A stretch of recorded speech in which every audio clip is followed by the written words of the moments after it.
বিষ্ণু ইউনিভার্সের কৃপায় আশা করি সকলে ভালো আছেন এবং সুস্থ আছেন। ইউনিভার্সের দেওয়া বশীকরণ অর্থাৎ গুরুদেব বিমলের দেওয়া বশীকরণ আমি আপনাদেরকে দেব, কিন্তু বশীকরণ নেওয়ার আগে প্রথমে আমার নির্দেশ অথবা গুরুদেব বিমলের নির্দেশ এটাই ছিল যে সৎকর্মের খাবার খেতে হবে, মানুষকে সৎ পরামর্শ দিতে হবে, মানুষের মঙ্গল চাইতে হবে এবং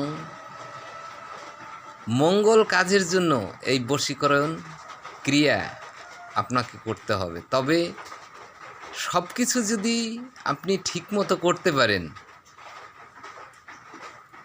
আর সৎহৃদয়ে থাকা, এটা কিন্তু কোনো কঠিন কাজ না।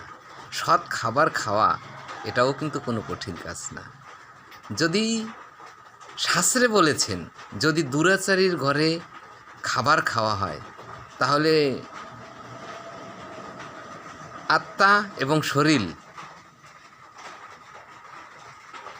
দুইটাই কিছুক্ষণের জন্যে অসৎ থাকে এবং এই অসৎ হৃদয় দিয়ে আপনি যে বশীকরণ করবেন তার ক্রিয়া হবে না। আপনার ক্রিয়া হতে হলে আপনার সৎ হৃদয়, আপনার নিজের কষ্টের পয়সা, কামাই করা পয়সা খেতে হবে, সত্যি কথা বলতে হবে, ঈশ্বরের নাম সদাই আপনার হৃদয়ে থাকবে। ইউনিভার্সের দেওয়া বশীকরণে 100% নয়, 1000% কাজ হবে। কেননা ইউনিভার্সের বাক্য আর গুরুদেব বিমলের বাক্য, যার ভিতরে কোনো ভুল নেই। আমি দেব আপনাদেরকে সেই বশীকরণ, কিন্তু কষ্ট করে নেন, আমার সাথে যোগাযোগ করে আমি বিস্তারিত আপনাকে বুঝিয়ে দেব। আপনি যদি আমার কাছ থেকে বশীকরণ নিয়ে যদি একটা হিন্দুর ছেলে হয়ে একটা মুসলমানের মেয়েকে প্রয়োগ করেন, সেটার ফল তো নিশ্চয়ই হবে না,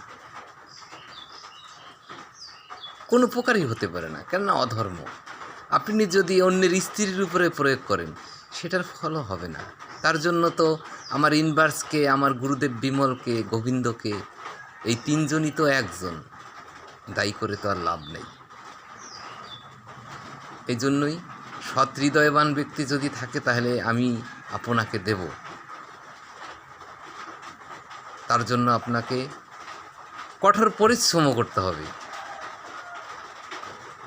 দেখা হবে পরের ভিডিওতে। ততক্ষণ ভালো থাকুন এবং সুস্থ থাকুন।